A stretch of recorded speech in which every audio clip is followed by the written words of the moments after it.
morning students. In the last video, we have discussed about Newton's first law of motion and momentum. In today's video, we are going to discuss Newton's second law of motion.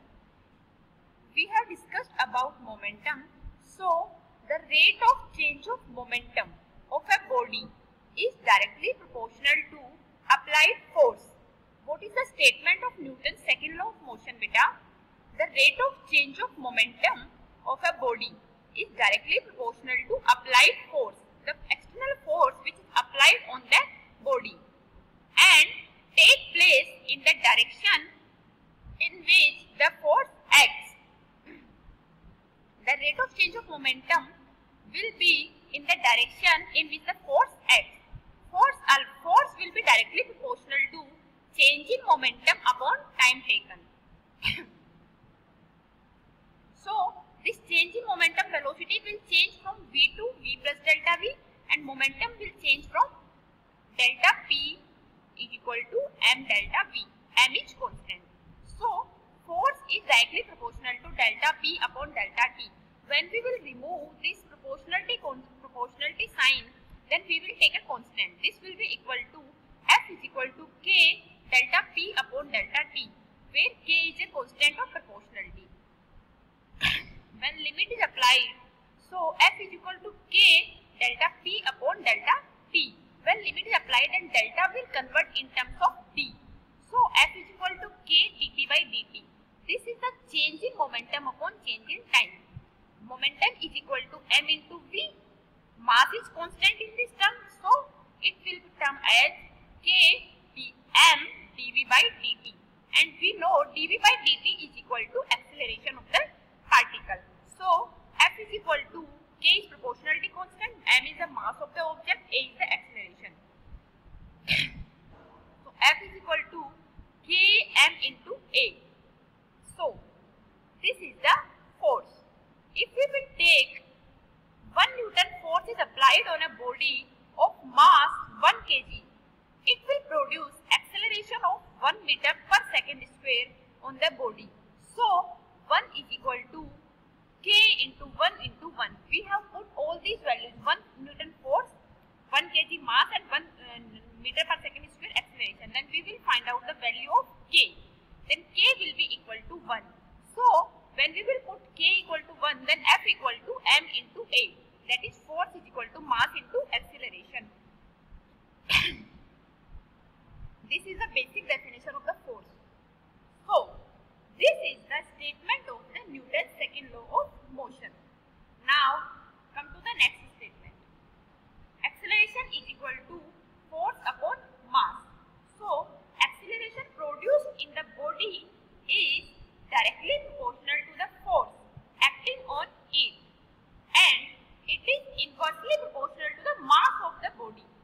बेटा, यहाँ पर हमारा जो acceleration है वो force के directly proportional है. जो चीज numerator में होती है वो directly proportional होती है, जो चीज denominator में होती है that is inversely proportional. And acceleration is inversely proportional to the mass of the body. Force हमें पता है, acceleration force is equal to mass into acceleration. Acceleration is a vector quantity, so force is a vector quantity. Force can cause acceleration and deceleration. So force can cause acceleration and deceleration. Both the case may be in case of force, because force is equal to m into a, and a is acceleration, or if a comes in negative sign, it will be deceleration. So next is acceleration of a car accelerates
की बात कर रहे थे हम।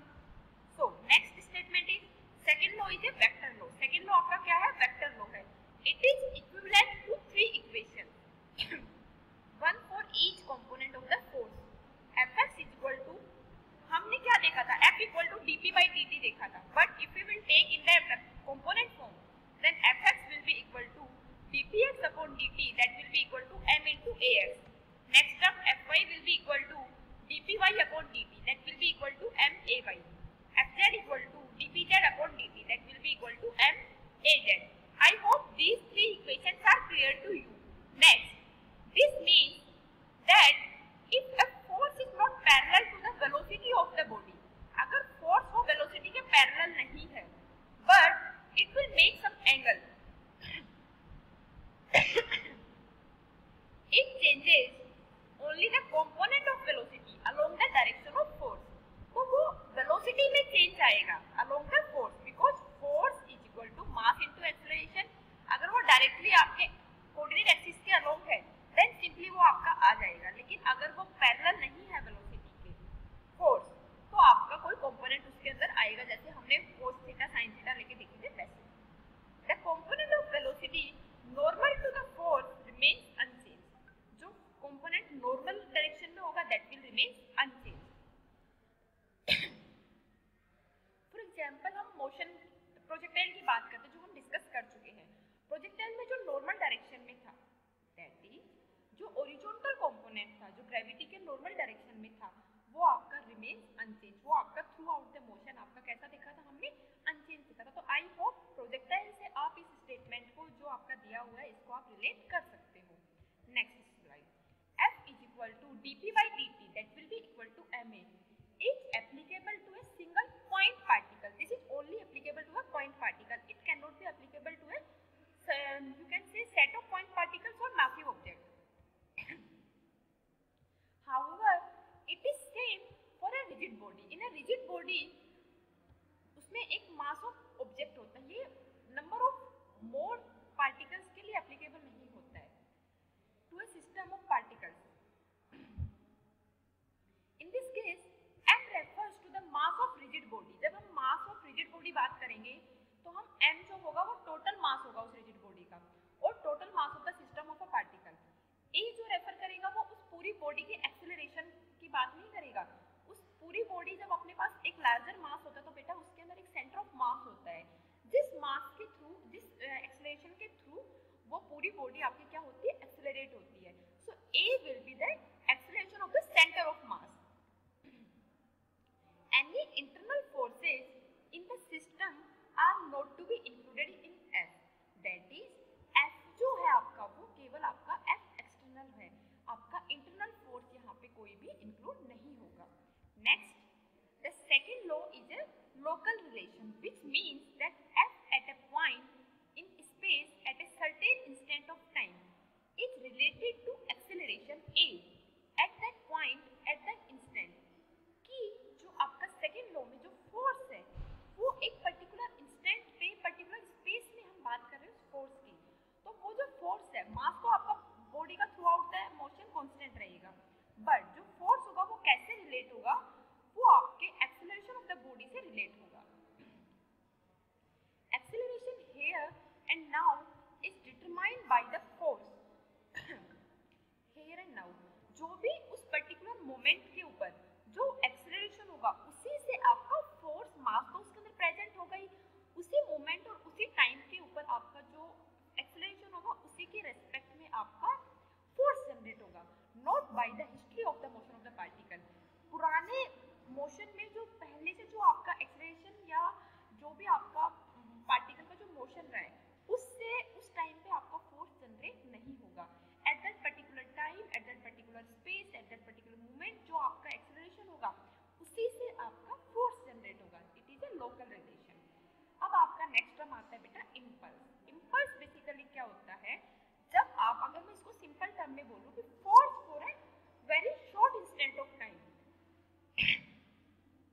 जो ये होता है ये आपका सिंपली इम्पल्स होता है. When a ball hits a ball, जब एक बॉल को हिट करती है, तो आप प्रैक्टिकली इसको देखिए कि आपकी जो बॉल है वो कितने टाइम तक आपकी बॉल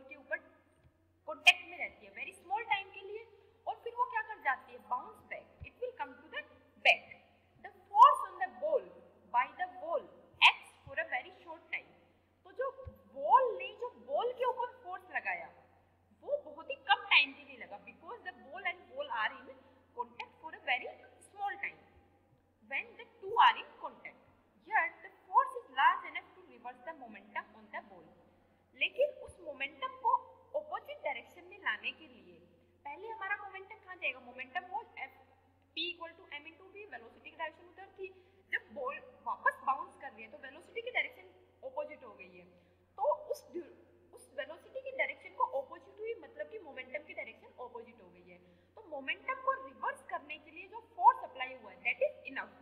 तो जो बॉल होती है, जो बॉल होती है, वो उस बॉल के ऊपर इतना फोर्स अप्लाई करती है कि जो मोमेंटम की डायरेक्शन है वो कैसी हो जाए, रिवर्स हो जाए, मतलब कि जो बॉल है वो बाउंस बैक कर जाए। I hope you have clear. In these situations, it is difficult to ascertain the force and time duration separately. ये बहुत ही कम टाइम की बात होती है, तो फोर्स और टाइम को सेपरेट करना थोड़ा टिपिकल होता है। So, a product of force and time, which is change in momentum, is a measurable quantity.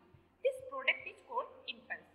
जो फोर्स अप्लाई हुआ है उस पर्टिकुलर टाइम के ऊपर, जब हमारी बॉल और बॉल दोनों कॉन्टेक्ट में थी, वो जो फोर्स होता है वो आपका क्या कहलाता है, इम्पल्स, जो कि हमारा क्या होता है, सिंपली हम बोल सकते हैं change in momentum. Impulse is equal to force into time duration, that is change in momentum. Impulse को हम डिनोट करते हैं J से, this will be equal to F into T। As we know force is a vector quantity, so J will be a vector quantity, and large force acting for a short time to produce change in momentum is called impulsive force. Force बहुत ज़्यादा large होता है but जो आपका time है वो बहुत short होता है, इस टाइम पे जो चेंज इन मोमेंटम आया that is known as simply impulsive force. Importance of impulse in practical, जब हम हाई जंपिंग करते हैं तो जो कुशन होता है वो हमें वापस थ्रो करता है अपर डायरेक्शन में। A high jumping or long jumping athlete is provided either a cushion or a heap of sand on the ground to fall upon. Otherwise जब उसके ऊपर जाएगा तो उसको जो हार्म पहुंचेगा वो बहुत ज़्यादा पहुंच जाएगा, क्योंकि बहुत शॉर्ट टाइम के लिए हो रहा है, वो फोर्स बहुत ज़्यादा अप्लाई होगा। The cushion or sand helps to increase the time in which the momentum comes to zero. Cushion और सैंड की वजह से हमारा जो मोमेंटम जीरो होगा वो टाइम इंक्रीज हो जाएगा, तो decrease the rate of momentum, hence the force decrease हो जाएगा, इसलिए एथलीट को लगेगी नहीं। अगर डायरेक्टली वो चीज़ लगती है तो एथलीट को हार्म ज़्यादा पहुंचेगा।